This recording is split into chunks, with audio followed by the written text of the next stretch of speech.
Primera de Samuel, vamos a la palabra.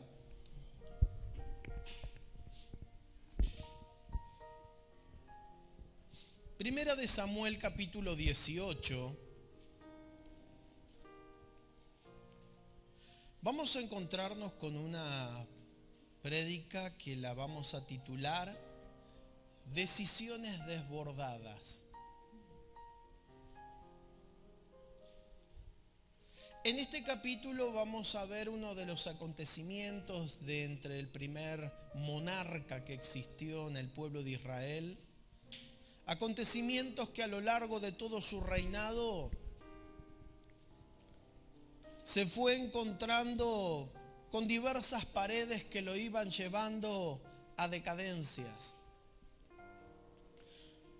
Muchas de ellas, sobre lo llovido mojado, hacían posible de que este hombre se vaya deteriorando a nivel espiritual y a nivel de poderío en su reinado. Porque no hay peor cosa que la persistencia en el corazón.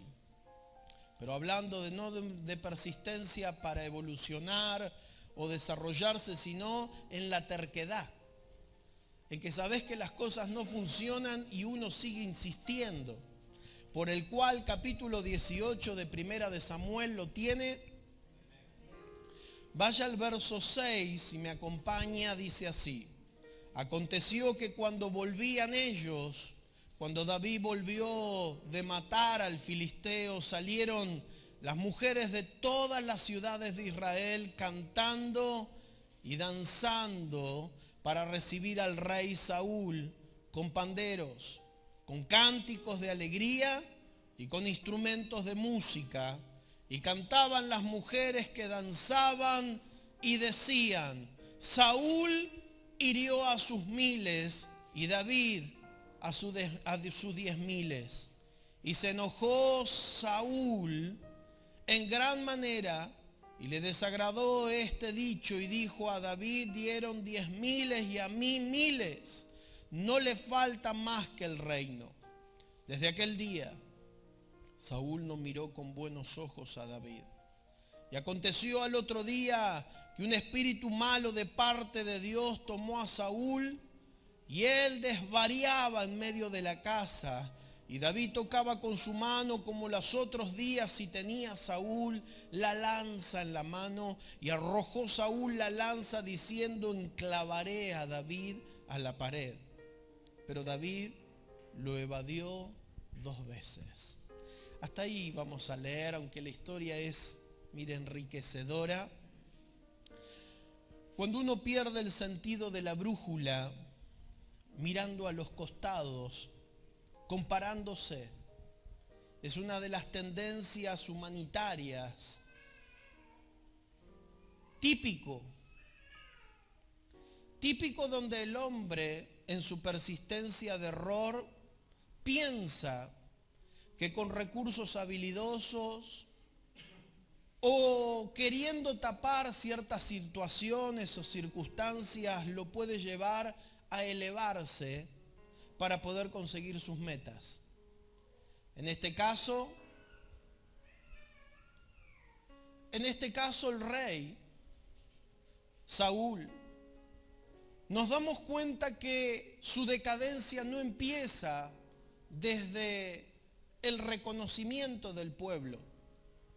Porque la tendencia del pueblo de Israel, ya desde que fue librado del azote del faraón, allí del otro lado del Mar Rojo, pisando el desierto arábigo, la primero que hace la hermana de Moisés fue celebrar con cánticos y danzas, demostrando al pueblo de Israel que habían sido librados después de 430 años de la esclavitud del faraón y hoy había motivos para celebrar. Por ende, cada vez que Israel salía a la batalla y entraba triunfante, las doncellas, las mujeres, celebraban como si fuesen corzos públicos, haciendo danzas en celebración, victoriando en celebridad la victoria que Jehová había dado a su pueblo.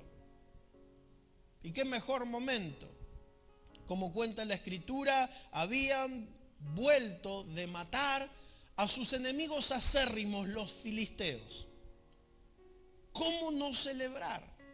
Pero en la celebración, aunque siempre fueron iguales, esta celebración fue distinta. Muchas veces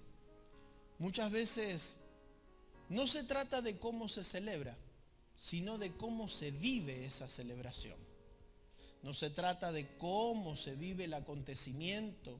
No se trata de muchas veces cómo queremos, sino cómo estamos, si estamos o no estamos. ¿A cuánto nos ha tocado vivir momentos donde el cuerpo lo depositamos en un lugar por obligación, pero la mente está divagando por otro lado?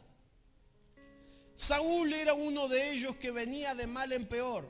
De Guatemala se metía en Guatepeor.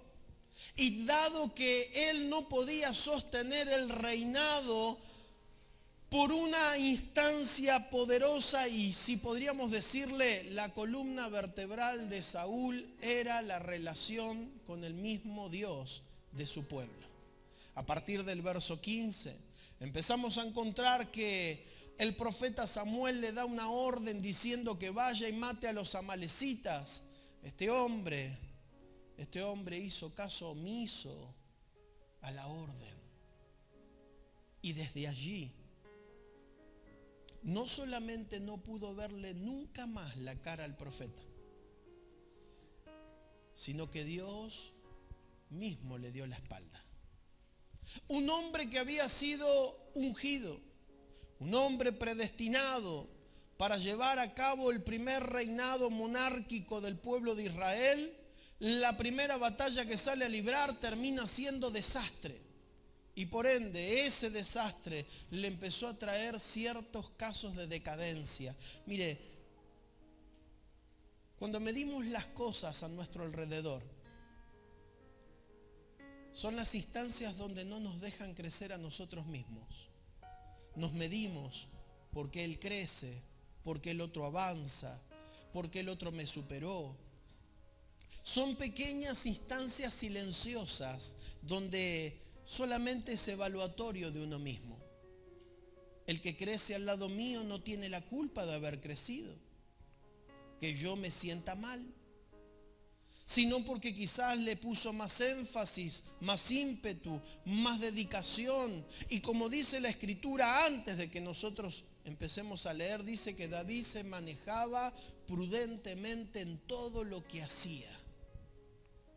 Había un celo, porque Saúl, después de su decadencia, se dio cuenta que a uno de los hijos de Isaí, al menor de todos ellos, el propio profeta Samuel, que un día rompió los cuernos con aceite de ungimiento sobre el rey, ahora el reinado había sido destituido de su vida para dársela a otro mejor. Así lo dice la palabra.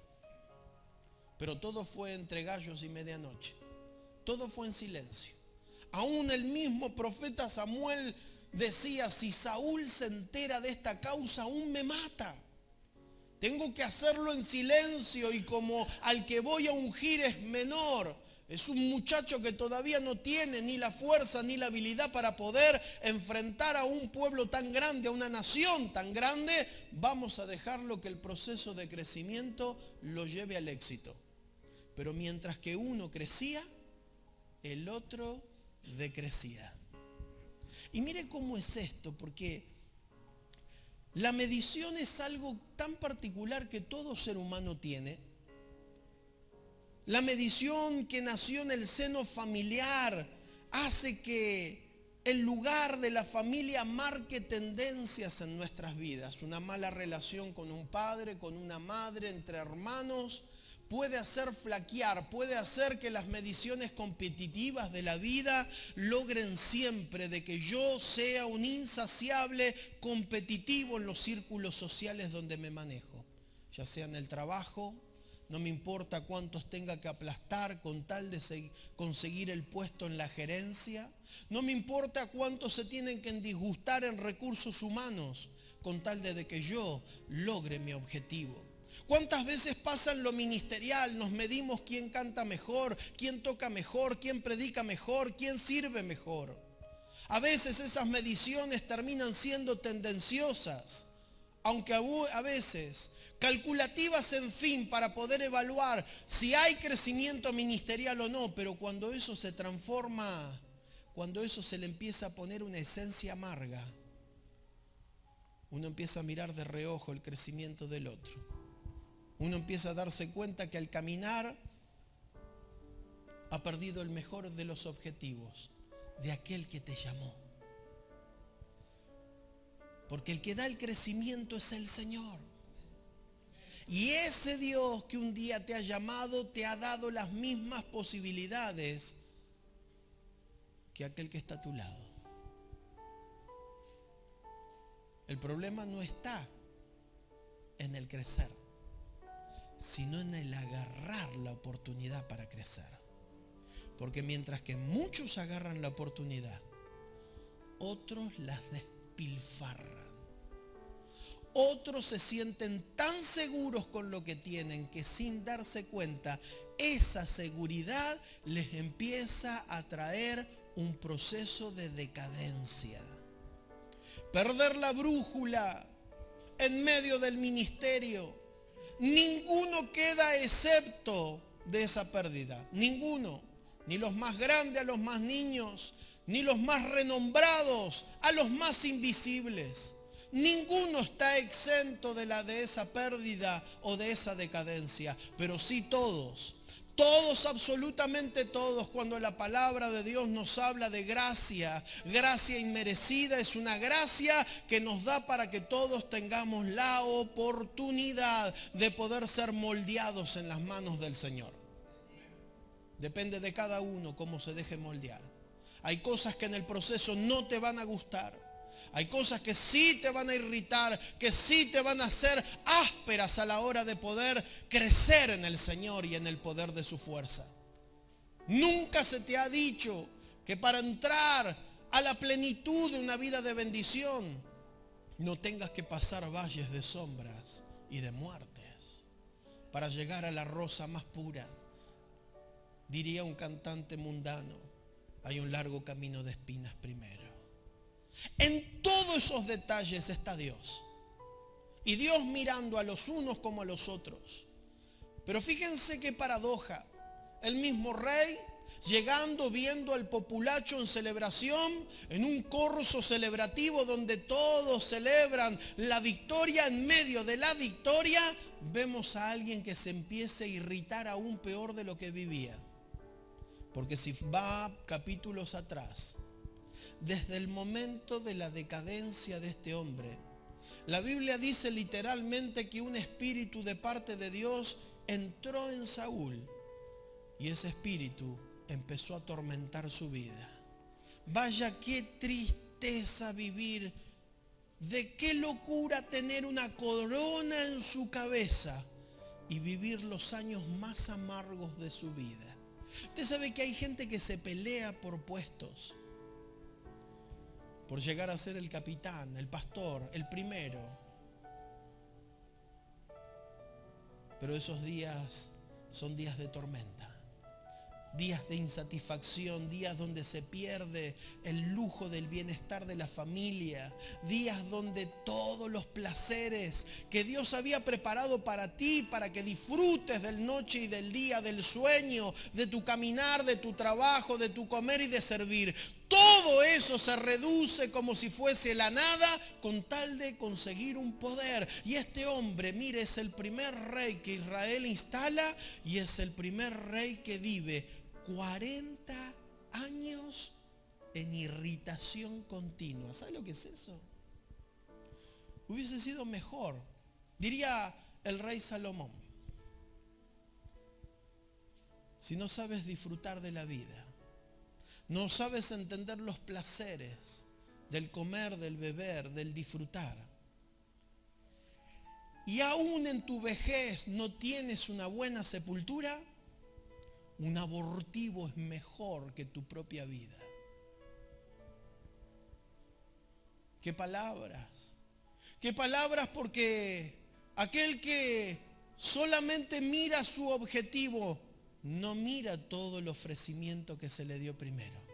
Saúl era ese tipo de persona, típico, parecido a nosotros en algunas circunstancias, donde las decisiones como las de Saúl, que son tan, pero tan iguales a la que nosotros tomamos, decisiones. Uno tiene la oportunidad, pero la decisión puede condicionar la oportunidad. La decisión de decir, como él dijo, a este le falta solamente el reino. Me está haciendo la vida imposible, el rey soy yo y no lo comparto con nadie. Qué triste eso. Qué triste es pensar que alguien puede serrucharte el piso. Que si aquel que se destaca mejor que uno, hay que matarlo, no puede ser mejor que yo. Y así como el mundo trabaja, la iglesia también trabaja de esa instancia. ¿Cómo puedes amar a Dios, que es invisible y no lo ves, y no amar a tu hermano, que está a tu lado con la misma necesidad que tienes tú? Esas circunstancias hacen que no importa si es mi hermano, sí creo en Dios, pero yo soy mejor que él. Pero no voy a permitir de que me toque mi quinta. Pero sí voy a hacer que el molino traiga el agua hacia mí. Y si mientras más agua trae hacia mí, más próspero voy a ser. La locura es el comienzo de una caída. Lo que nosotros vemos acá, y yo sé que usted es un gran lector de la palabra, va a ir a partir del capítulo 15 en adelante. Mire, como decimos siempre, esto es tan apasionado, es más lindo que ver una novela turca, mire, porque uno lee esto y se introduce en un mundo del pasado verídico, biográfico, que realmente dice, wow, qué detalles que nos muestra la vida. Qué ejemplo que nos hace ver el propio Dios en otros que cayeron o en otros que prosperaron. Hay una igualdad en mí cuando me doy cuenta que las decisiones malas me llevan a vivir malos momentos. Pero las decisiones buenas. Lámpara es a mis pies tu palabra y lumbrera a mi camino. La primera persona que se irrita deja de leer la palabra. Deja de tomarlo como puntapié inicial, como la brújula, su norte, su gran dirección. Lo primero que hace es alejarse de los principios por el cual fue llamado y se irrita y empieza a competir.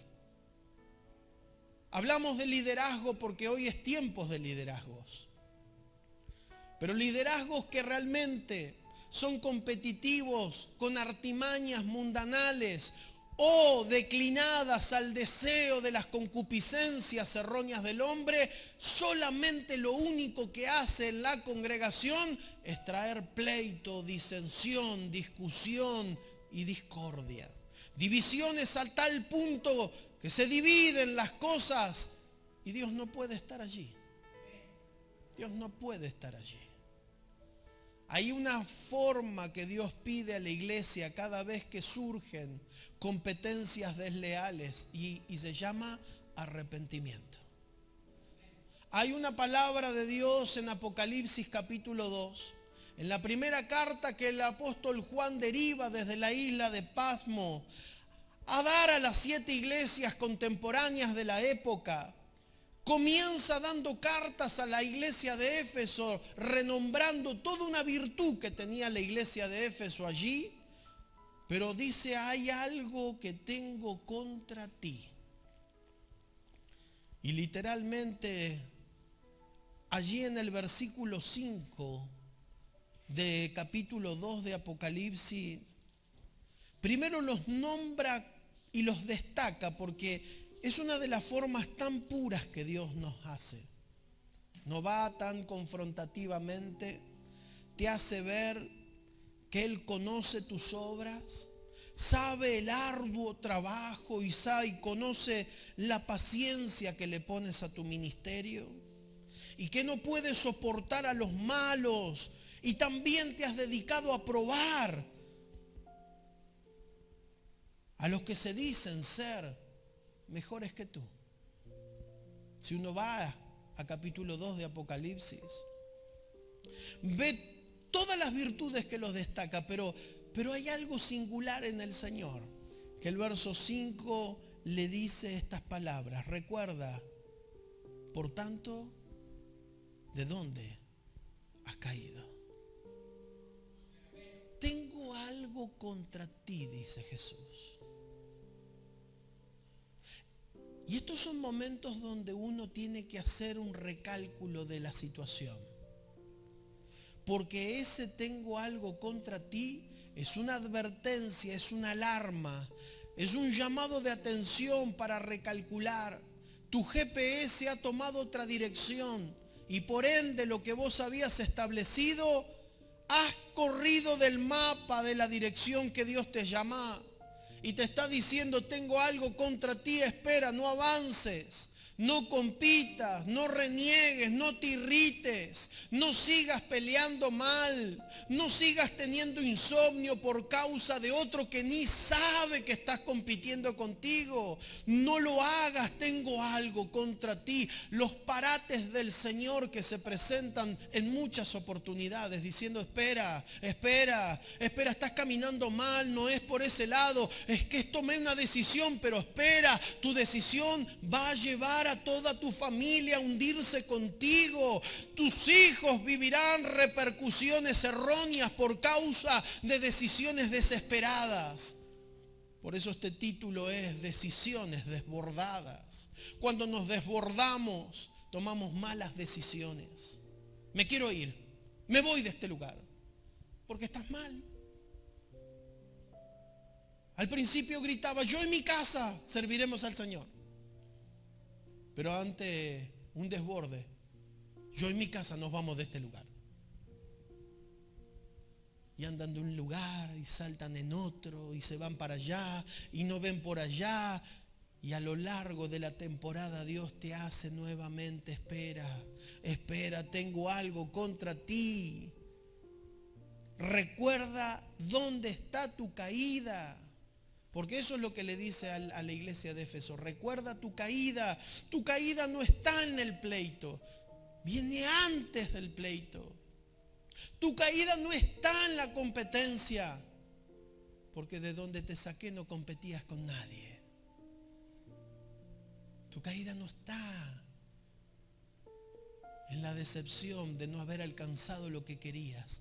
Tu caída ya empezó atrás,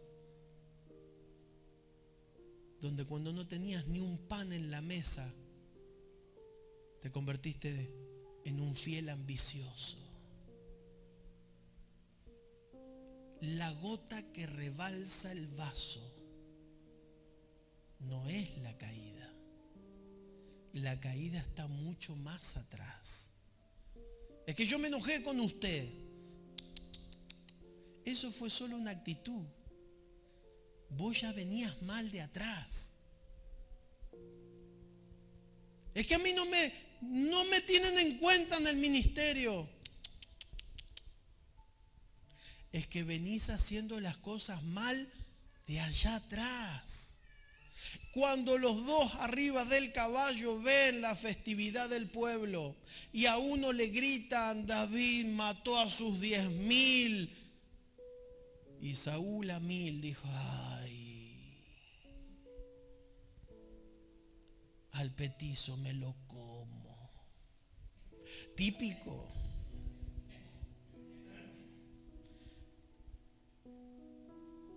El llamado de esta prédica es volver al punto de partida. Todo juego que nos da la vida nos da una enseñanza. ¿Quién no habrá jugado en días de lluvia a esos juegos de mesa familiar? ¿Quién no ha tenido travesías en los juegos electrónicos? ¿Quién no ha visto un mundial? ¿Quién no ve cada tantos años los Juegos Olímpicos? ¿Y qué puntos de partida? Siempre hay un punto de partida y un punto de llegada. Siempre hay un minuto 0 y un minuto 90 si es del fútbol o otro deporte. Siempre hay partidas y siempre hay llegadas. Lo que nos quiere enseñar con esto es que allí nadie gana a menos que lo haga legítimamente. Pero hay algo que te enseña el juego también. Que todos tienen una nueva oportunidad. Pero ahora, de acá a 4 años. Pero 4 años, no importa. Pero el que ganó, primero se preparó 4 años para atrás. Porque nadie va a llevar a levantar la copa de la victoria a menos que no te hayas capacitado, no te hayas ayornado de la manera que te lo exigía las reglas del juego. Muchas veces vemos al cara de tonto levantar la copa y vos decís, pero que no vale un peso, ¿cómo levantas que el cara de tonto 4 años se disciplinó, dejó de hacer lo que quería, dejó de hacer lo que se le antojaba para dedicarse a hacer, que un día tuvo un sueño y era levantar su copa? Pero a nosotros nos irrita que otros ganen mientras que nosotros perdemos. Pablo lo categorizó de una forma, porque qué mejor decirle a gente competitiva como los corintios, la cuna de los Juegos Olímpicos, la cuna filosófica de los atletas, donde allí la competencia era el hombre robusto. Por los espartanos y los atenienses, competitividad masiva. Pero allí en una colonia romana como los Corintios, en el capítulo 9, si usted me quiere acompañar, nos va a hablar de los derechos. Hay derechos legales para poder ganar ciertas competencias.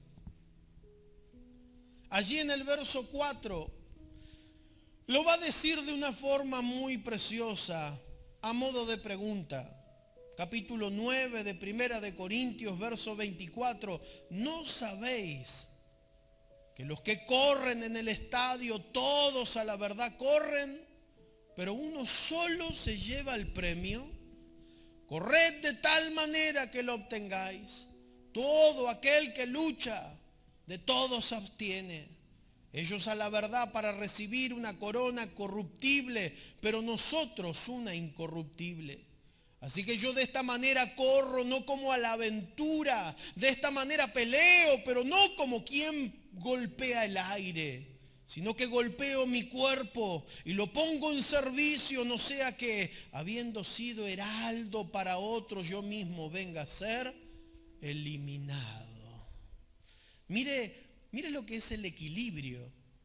El servicio te lleva a despropiarte de vos para darle a otro, pero ojo, no sea cosa que te termine consumiendo tu propio servicio, que termine eliminando tus fuerzas, termine eliminando tu entusiasmo, termine eliminando el propósito de que Dios quería. Hay ciertos requisitos que escuché hombres que me decían: hay que darlo todo, hay que ponerlo todo, hay que reventarse por el ministerio. Y a los 60 años le agarró una ACV. Y después los nietos le llevaban el puré en la boca. Hay ciertas formas de encarar las cosas. Hay que aprender a encarar las cosas. No todo el que está participando en un juego gana, a menos que gane legítimamente. Y si usted vuelve a la palabra, dice: todo el que lucha se abstiene. Hay requisitos para lograr el premio. Hay condiciones. Hay momentos de lluvias donde no te va a dar ganas de venir. Hay momentos de calor. Hay momentos donde mejor me quedo a tomar unos mates. Hay momentos y momentos. Pero para aquel que tiene un sueño, tiene una meta, tiene un objetivo, no importa lo que tenga que vivir, me abstengo, porque yo tengo una mente clara.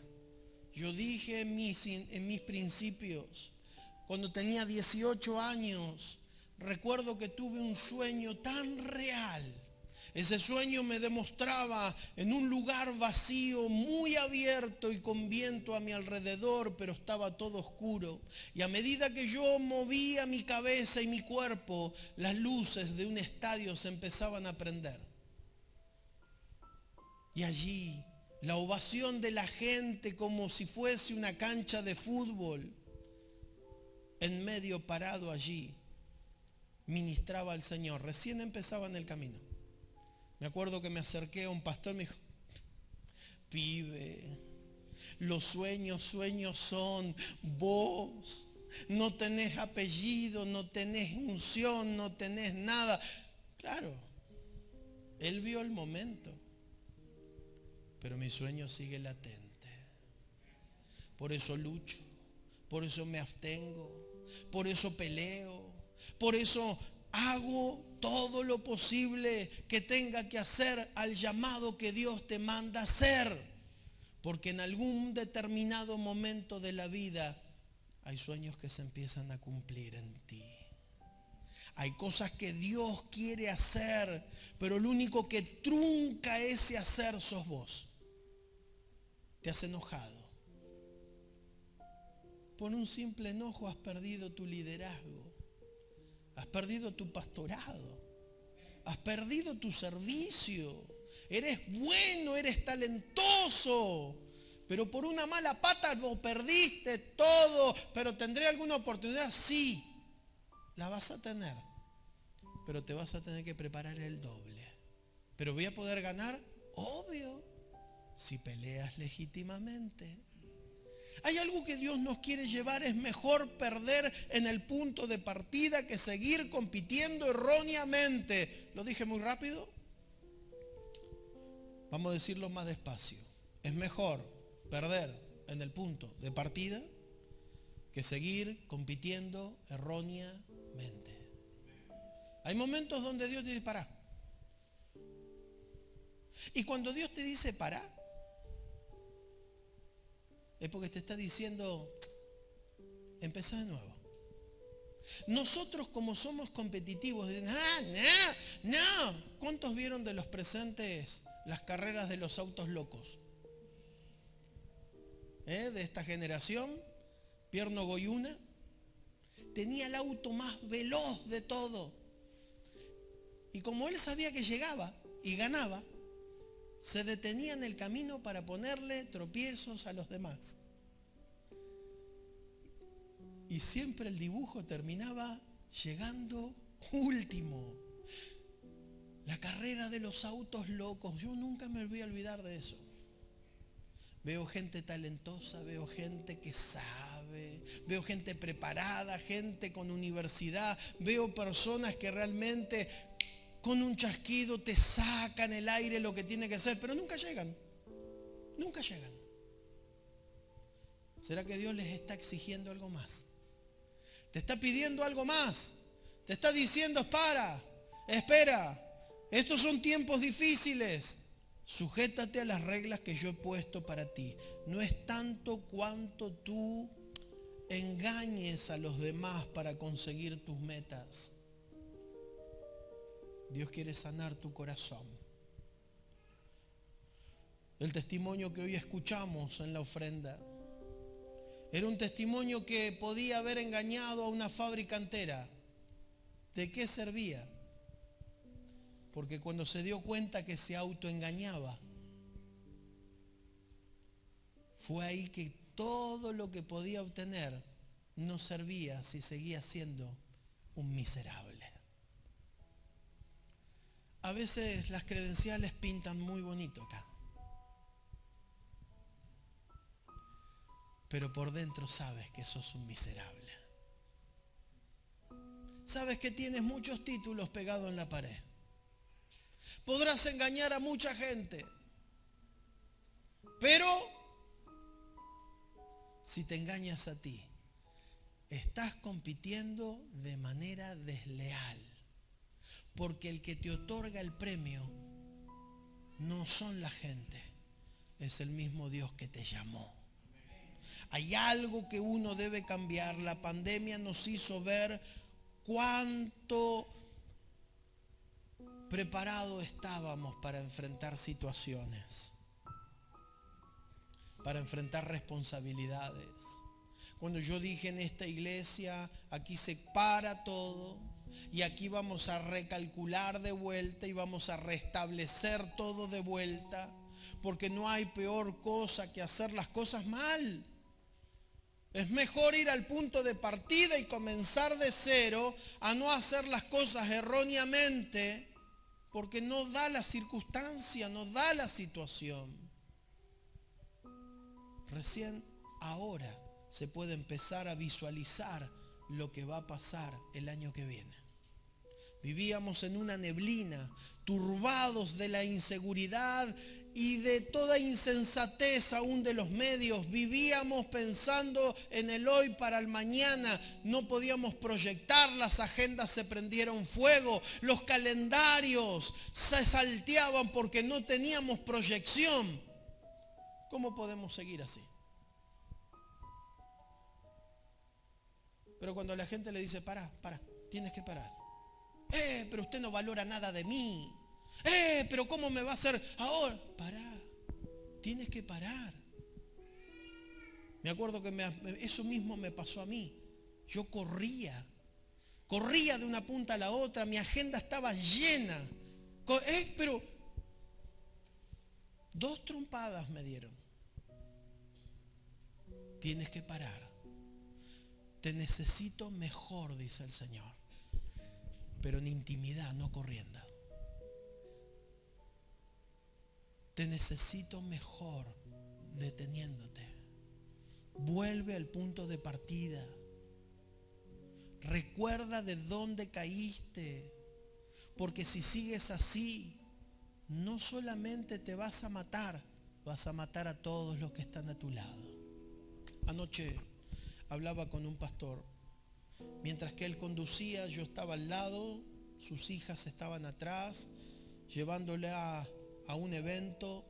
Hablábamos justamente de la dirección de un culto. Y le dije, te voy a poner un ejemplo. El mejor ejemplo sos vos en el volante. Vos estás hablando conmigo y depende de vos que nos matemos todos. Seguro, pero viste, yo la sé. ¡Cuidado!, le digo. Casi mató a un tipo. Se quedó blanco, me mira, me dice, tenías razón. Depende de mí. O que mate a alguien o que nos matemos nosotros. ¿Cuál es el volante que estás manejando en tu vida? Porque va a depender de ti. Que te mates vos o que mates a todos los que dependen de ti. Podíamos haber hecho locuras acá adentro, pero hubo un tiempo que decían, para, espera, empecemos de vuelta. Pero se me estaba llenando la iglesia, empecemos de vuelta. Pero yo tenía una agenda que volaba para todo, empezamos de vuelta. Pero tengo que tomar decisiones, empezá de vuelta. Y yo creo, no sé cuánto has entendido el mensaje de hoy, pero si has entendido esta sola frase, empezá de vuelta. Y podrías decirle y acompañarme, ya que estás a mi lado, decirle al que está a tu lado, empezá de vuelta. Tienes que esperar. Empieza, espera. No te enojes fácilmente. Lo dejo todo. No, espera. Porque esos son gotas que solamente rebalsan vasos. Tu caída está allá atrás. Espera. Codialo para que no se duerma. Porque cuando entendemos esto, acompáñenme al libro de Apocalipsis capítulo 2. Nuevamente. Es algo que Dios nos habla latentemente siempre.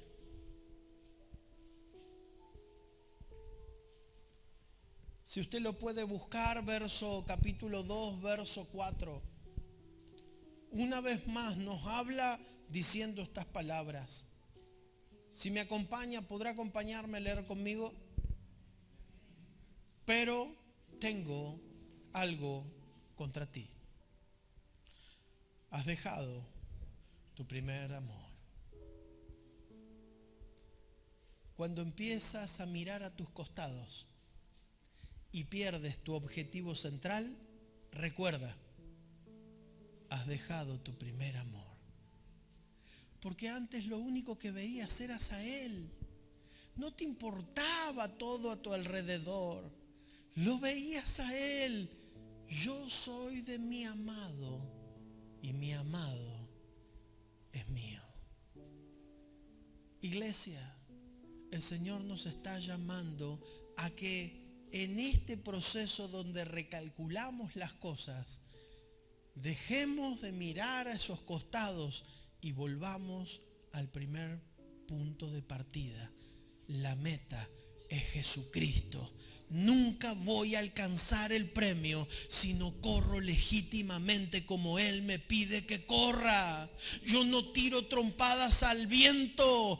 Pego con certeza lo que tengo que pegar, porque el premio está allí, me espera y está en su eternidad. ¿Cuántos dicen amén? Alabado sea su nombre. Gloria al nombre de Jesús. Esa es mi meta, ese es mi objetivo.